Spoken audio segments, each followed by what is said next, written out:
Je pense profondément, en tout cas je fais partie de ces artistes qui pensent profondément que la poésie est éminemment spirituelle. Mouvement, assemblage, réinterprétation, façonnage, transformation.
L'idée de ma présence aux Urpas, c'est évidemment par rapport à la thématique proposée, mais c'est aussi par rapport à mon rapport à Présence africaine d'abord.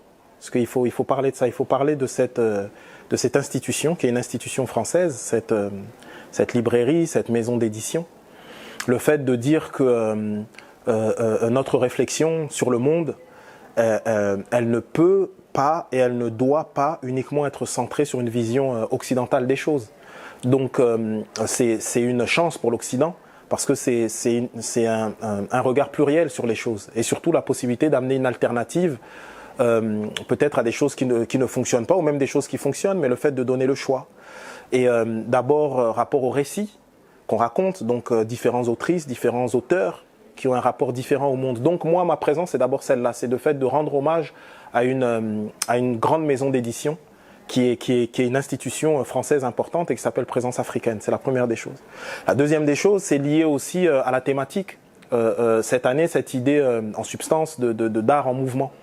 Et c'est vrai que quelqu'un comme moi, mon rapport à l'art en tout cas, l'aspect pluridisciplinaire, c'est d'entrer. C'est-à-dire cette idée de dire que l'émotion qu'on veut partager, les idées qu'on a envie de partager, la philosophie qu'on a envie de partager, etc.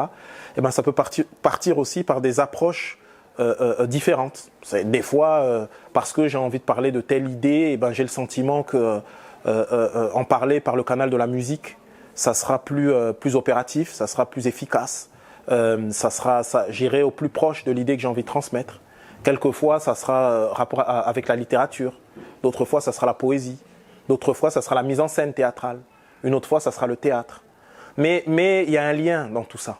Et le lien, de mon point de vue, c'est vraiment une idée qui est double. C'est d'abord dans la forme, c'est l'idée de la poésie. Et pour moi, c'est la poésie le liant de tout ça. Et je pense profondément, en tout cas, je fais partie de ces artistes qui pensent profondément que la poésie est éminemment spirituelle. Donc, qu'est-ce que ça veut dire finalement spirituel? Eh ben, c'est le fait de dire que, bien sûr, on a nos singularités, mais il y a quelque chose qui nous unit fondamentalement, et cette chose qui nous unit, elle est du domaine de l'esprit. On est tous on est des femmes, des hommes singuliers, etc., mais on est tous des êtres humains en fait. Et cette chose qui nous unit, c'est pas quelque chose de palpable. C'est quelque chose qui est essentiel au sens étymologique du terme en fait. Quelque chose qui est à l'intérieur de quelque chose, un endroit où tout débute d'une certaine manière. Et ça, c'est mon rapport à l'art.